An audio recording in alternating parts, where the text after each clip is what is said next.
अब आपने लेने हैं या नहीं लेने मेरे भाई?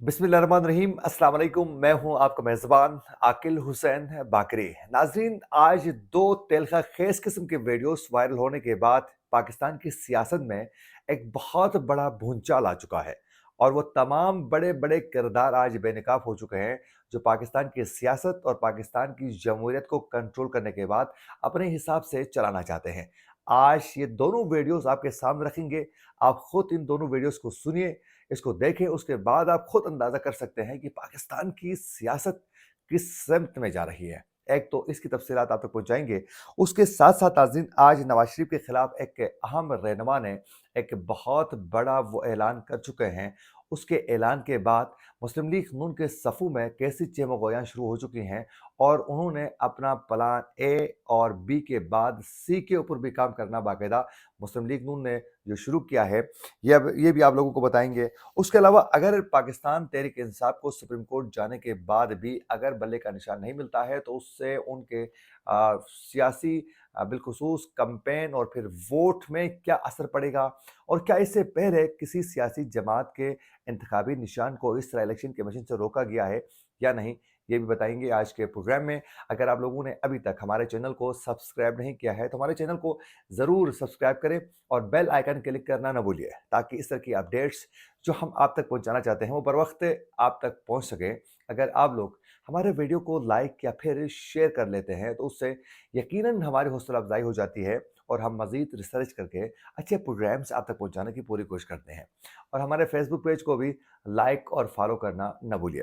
नाज़रीन, आप सब बखूबी आगाह है कि इस वक्त पाकिस्तान में सबसे ज़्यादा पाकिस्तान तहरीक इंसाफ को ही इस वक्त लेवल प्लेइंग फील्ड न मिलने का एतराज़ है और उनके लिए कई मुश्किलात का भी इस वक्त सामना करना पड़ रहा है। एक जानिब पाकिस्तान तहरीक इंसाफ के बानी यानी इमरान खान जेल में हैं और उनके कई सियासी रहनुमा जो हैं वो रिपोस्ट होने की वजह से उनको सियासी कैंपेन चलाना बहुत ज़्यादा दुश्वारी का सामना है। वहीं साथ साथ इस वक्त पाकिस्तान के एस्टेब्लिशमेंट की जानिब से भी पाकिस्तान तहरीक इंसाफ को बाकायदा सियासी कैंपेन चलाने और मुख्तलिफ जगहों में जलसों का इनेकाद करने में भी दुश्वारियाँ पैदा की जा रही है। यानी अगर सिंपल अल्फाज में ये कहा जाए कि उनको ये परमिशन दी ही नहीं जा रही है कि वो कोई जलसा करें, वो कोई कैंपेन करें और उनके लिए हर सख्तियाँ जो हैं वो पैदा की जा रही हैं और भगा भगा के उनको मारा जा रहा है, तो मेरे ख्याल में ये बेजान नहीं होगा। नाज़रीन, आज ये जो दो वीडियोस वायरल हुए हैं उनमें से एक वीडियो इम्तियाज़ महमूद जो पाकिस्तान तहरीक इंसाफ के एक रहनुमा है, उनकी आज बीवी का एक वीडियो रोते हुए उन्होंने आज बाकायदा पब्लिक की है उसने खुद। और उस वीडियो में उनका ये कहना है कि वो इम्तियाज़ महमूद के आज वो डॉक्यूमेंट्स यानी कागजात नामजदगी के लिए उनके कागजात जमा करवाने के लिए गई थी। उनका कहना है कि वहाँ बाकायदा एसएचओ जो हैं वो सादा मलबूस कपड़ों में वहाँ मौजूद जो एसएचओ था उसने उनके साथ बदतमीज़ी की, धक्के दिया और उनके साथ बहुत ज़्यादा एक मिसबिहेवियर वो कर चुके हैं और वो रोते हुए चीफ जस्टिस काजी फायद ईसा से वो अपील कर रही थी। ये वीडियो भी आप खुद सुनिए कि इसमें वो क्या कहना चाह रही है। मैं इम्तियाज महमूद की बीवी हूँ जिनके पेपर आज मैं हल्का 156 के जमा कराने के लिए गई थी। वहां पे आरओ के ऑफिस में एसएचओ सिविल कपड़ों में उसने मुझे खींच के बदतमीजी से इतनी बदतमीजी से मुझे बाहर निकाला लावासों की तरह। मेरे मेरी इज्जत पे हाथ डालने वहां पे कोई मेरी फरियाद नहीं मिलेगा। हम लोग अपना नाज़रीन, ये हाल है पाकिस्तान में कि इस वक्त पाकिस्तान तहरीक इंसाफ के रहनुमाओं को एक तो ज़मीन तंग की गई है और वो रुपोश हैं, वहीं दूसरी जानिब उनकी फैमिली की जानिब से भी उनके इलेक्शन की तैयारियों के लिए और उनके कागजात नामजदगी करने के लिए कोशिशें जब तेज़ करते हैं तो उनको इस तरह की मुश्किलात का सामना करना पड़ रहा है। वहीं साथ साथ आज एक और पाकिस्तान तहरीक इंसाफ के रहनुमा जमशीद दस्ती के भी आज कागजात जमा करवाने के लिए उनके वकील जब वो रिटर्निंग ऑफिसर के ऑफिस में चले गए तो उस वक्त बाकायदा जमशीद दस्ती के कागजात वसूल करने से साफ इनकार किया गया है। और उसके बाद एक खुफिया वीडियो बनाया गया था। जमशीद जो दस्ती थे उनके जो साथ जाने वाले जो लोग बंदा था انہوں نے یہ ویڈیو بنایا ہے اور یہ باقاعدہ وائرل ہو چکی ہے یہ ویڈیو، اور اس میں یہ صاف واضح ہو رہا ہے کہ وہ دیگر جو لوگ ہیں ان کے تو کاغذات وہ لے رہے ہیں، لیکن جمشید دستی کے ویڈیو وہ اس کو کاغذات نہیں لینے کی وجہ سے ان کے وکیل بھی بہت زیادہ پریشان ہیں۔ تو نہ ان کے اس وقت اندازہ کریں پاکستان تحریک انصاف کے کئی رہنماؤں کے اس وقت الیکشن کے لیے کاغذات نامزدگی جو ہیں وہ ایکسیپٹ نہیں کی جا رہی ہے، اور الیکشن کمیشن اس حوالے سے کوئی بھی ایکشن لینے کے لیے تیار ہی نہیں ہے۔ ایک تو یہ بڑی اپڈیٹ تھی ناظرین، وہیں ساتھ ساتھ آج نواز شریف کے خلاف ایک اہم رہنما نے جو بڑا اعلان کیا ہے، بڑا اعلان بھی صحیح، نواز شریف کے خلاف بھی ٹھیک ہے، لیکن وہ رہنما کون ہے جس نے یہ اعلان کیا ہے؟ ناظرین، یہ رہنما ہے پاکستان تحریک انصاف کے رہنما اور سینیٹر اعظم سواتی صاحب نے آج یہ اعلان کیا ہے۔ انہوں نے کہا ہے کہ این 115 منسیرا سے جو نواز شریف نے بھی وہاں سے الیکشن لڑنے کا فیصلہ کیا ہے، جہاں سے کیپٹن صفدر اکثر الیکشن لڑتے تھے اور یہ نشست اس ایریا کی ہے، اس پر کیپٹن صفدر حصہ نہیں لیں گے، بلکہ وہاں سے نواز شریف نے الیکشن میں حصہ لینے کا باقاعدہ فیصلہ وہ کر چکے ہیں۔ تو وہاں سے اعظم سواتی صاحب نے یہ آج یہ باقاعدہ اعلان کیا ہے کہ اگر پاکستان تحریک انصاف یعنی ان کی جماعت اگر ان کو اجازت دیتی ہے، ان کو ٹکٹ دیتی ہے، تو وہ یہ چاہیں گے کہ وہاں سے وہ الیکشن لڑیں، اور وہ نواز شریف کو ان کا کہنا ہے کہ میں ٹف ٹائم دینا چاہتا ہوں۔ لیکن اس کی ایک حقیقت یہ بھی ہے کہ سینیٹر اعظم سواتی جو ہیں وہ ایک سیاسی رہنما نہیں رہے ہیں، بلکہ وہ ایک سینیٹر رہے ہیں۔ ان کو سیاست کے حوالے سے میرے خیال میں اتنا زیادہ وہ پریکٹیکل ہو کے سیاسی گراؤنڈ میں وہ کم رہے ہیں، تو ان کے لیے کئی دشواریاں پیش آ سکتی ہیں، اور ان کے لیے سیاست کو سر نو سیکھنا پڑے گا، کیونکہ بطور سینیٹر چیزوں کو مینیج کرنا اور سیاست کے میدان میں جا کر خود الیکشن جیت کر آنا، یہ بہت بڑا فرق ہے۔ ناظرین، سینیٹر اعظم سواتی جو ہیں اس سے پہلے مولانا فضل الرحمان کی پارٹی کی جانب سے باقاعدہ انہوں نے بہت باری رقم دے کر انہوں نے سینٹ کی نشست حاصل کرنے میں کامیاب ہو چکے تھے۔ اس کے بعد پاکستان تحریک انصاف کے دور حکومت میں بھی انہوں نے بڑے پیسے خرچ کر کے انہوں نے سینٹ کی سیٹ حاصل کرنے میں کامیاب ہو چکے تھے، اور یقیناً یہ بہت زیادہ مال و جائیداد رکھنے والے شخص ہیں، اور وہ پیسوں کا استعمال کر لیتے ہیں اور پھر وہاں سے اپنی سیٹ کنفرم کرواتے تھے۔ تو پہلے مولانا کے جماعت سے انہوں نے سیٹ حاصل کرنے میں کامیاب ہوئے، اب جو ہیں تحریک انصاف کی باقاعدہ نشست میں یہ سینیٹر منتخب ہو چکے تھے، اور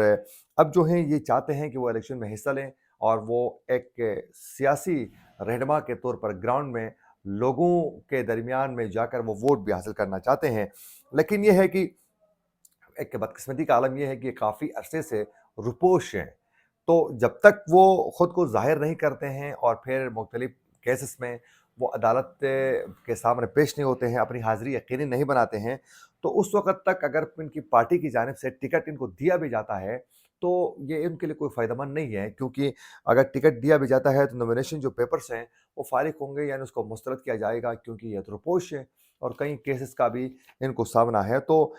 ان کے اوپر ایک تو بہت سے وقتوں میں بہت سے معاملات پر جو ہیں ان کے اوپر ٹکٹ باقاعدہ خریدنے کے بھی الزامات ہیں، اور اب دیکھنا یہ ہے کہ وہ آگے جا کر اس پر کیا کچھ کرنے میں کامیاب ہوتے ہیں۔ صرف اور صرف ایک بیان تو وہ دے چکے ہیں، لیکن روپوش ہونے کی وجہ سے ان کے نومینیشن پیپر جو ہیں وہ ایکسیپٹ نہیں ہو سکتے ہیں، کیونکہ آلریڈی عدالت سے بھی یہ روپوش ہے۔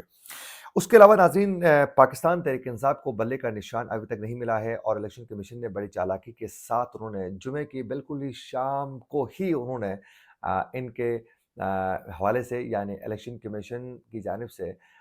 تحریک انصاف کے بلے کا نشان اور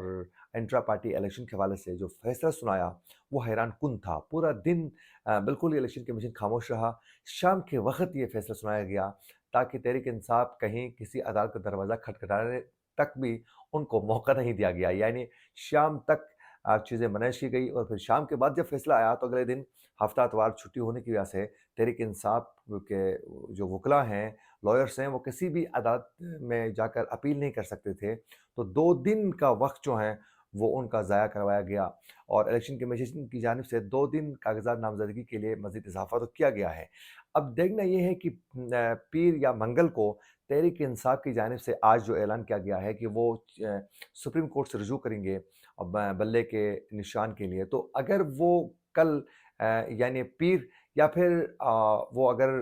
آج پیر کو یا پھر منگل کو اگر وہ رجوع کرتے ہیں सुप्रीम कोर्ट का, तो फिर अगर उनके हक में फैसला नहीं आता है, बल्ले का निशान उनको नहीं मिलता है, तो यकीनन उनका जो वोटर है वो बाहर निकल कर वोट देने के लिए उनके लिए इश्यूज़ का सामना करना पड़ेगा। और वो तहरीक इंसाफ के रहनुमा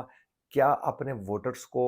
बल्ले के निशान के बगैर बाहर निकाल कर वोट दिलवाने में कामयाब होंगे या नहीं, ये उनके लिए एक बड़ा इम्तहान होगा, क्योंकि बल्ले का निशान नहीं होगा तो कई दुश्वारियों का सामना करना पड़ेगा। उसके साथ साथ एक हल उनके पास ये है कि अगर उनको बल्ले का निशान नहीं मिलता है तो वो फिर आज़ाद इलेक्शन लड़ेंगे, और इलेक्शन लड़ने के बाद तहरीक इंसाफ के तमाम रहनुमा जो हैं वो इलेक्ट होने के बाद जो हैं वो मिलकर फिर आगे उसी वक्त जो सिचुएशन बन जाती है, पार्टी किस पोजीशन में होती है, पार्टी की का स्ट्रक्चर कैसा होता है, उसी हिसाब से उस वक्त की उस पार्टी उस सिस्टम का वो हिस्सा बन सकते हैं। तो तहरीक इंसाफ के लिए यूं एक आज़ाद हैसियत में वो जा सकते हैं। लेकिन सेनेट के अंदर जो हैं जो मखसूस नशिस्तें होती हैं उसमें तहरीक इंसाफ को बहुत ज़्यादा दचका मिलेगा। यूं बगैर अपनी पार्टी और अपने अपने इंतखाबी निशान के बगैर आज़ाद हैसियत में जाना, ये सेनेट में उनको बाकायदा दचका ज़रूर मिलेगा। उसके अलावा नाज़रीन, क्या इससे पहले भी किसी सियासी जमात का इंतखाबी निशान इस तरह उनको नहीं मिला है? बिल्कुल नहीं मिला है। जब ज़ुल्फ़िकार अली भुट्टो को जब इंतखाबी निशान था पीपल्स पार्टी का,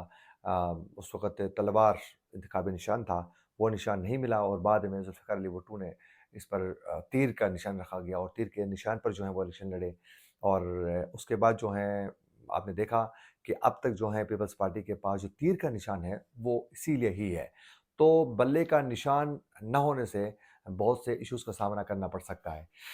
अब देखना ये है कि चंद दिनों बाद जो है वो मज़ीद जो 2 बड़े केसेस हैं, बिलख़ुसूस तोशाखाना और 9 मई के वाक़यात में तहरीक इंसाफ के जो बानी है यानी इमरान खान को किन इश्यूज़ का सामना करना पड़ सकता है, वो आने वाले दिनों में पता चलेगा। और इस वक़्त मुस्लिम लीग नून के सफ़ू में बाकायदा एक हलचल मच चुकी है, क्योंकि बहुत से रहनुमा जो हैं वो पीपल्स पार्टी को जॉइन कर रहे हैं और मुस्लिम लीग नून को ऐसा लग रहा है कि एस्टेब्लिशमेंट ने उनको थोड़ा दीवार से लगाने की कोशिश कर रही है, यानी उनको वो ग्राउंड फराहम नहीं किया जा रहा है जिस तरह वो एक्सपेक्ट कर रहे थे। यानी 2/3 मेजॉरिटी लेने पे वो कामयाब नहीं होंगे। एक लूली लंगड़ी किस्म की एक हुकूमत मुमकिन है बनाने में कामयाब तो होंगे, लेकिन वो 2/3 मेजॉरिटी का ऑप्शन नज़र ना आने पर आज भी वो बड़े परेशान थे। अब बाकायदा उनका प्लान बी और सी पर बाकायदा काम शुरू किया जा चुका है मुस्लिम लीग नून की जानिब से भी, और वो आने वाले वक्तों में मज़ीद जलसे भी करना चाहते हैं और उनसे बड़े-बड़े जलसों से नवाज़ शरीफ ख़िताब करेंगे। उसके लिए बाकायदा एक प्लान तरतीब दिया जा चुका है और वो प्लान पे मज़ीद काम होगा। उसके बाद देखना होगा कि जो जलसे होंगे उससे नवाज़ शरीफ जो ख़िताब फरमाएँगे उसमें वो क्या कहते हैं, वो मायने रखता है और वो क्या उन किरदारों को यानी साबिक आर्मी चीफ़, साबिक DGI, साबिक चीफ जस्टिस और समेत जो 7 बड़े किरदारों को वो अक्सर नाम लेते हैं, क्या दोबारा उनका नाम लेकर एहतसाब का डिमांड करेंगे, मुतालबा करेंगे? अगर ऐसा करते हैं तो उनको बहुत से इश्यूज़ का सामना करना पड़ेगा एस्टेब्लिशमेंट की जानिब से। अगर नहीं करते हैं तो ये साफ वाज़ेह होगा कि बाकायदा एक डील के ज़रिए तमाम चीज़ें मैनेज हो रही हैं। इसी के साथ अपने मेज़बान आकिल हुसैन को दीजिए इजाज़त। अल्लाह निगहबान।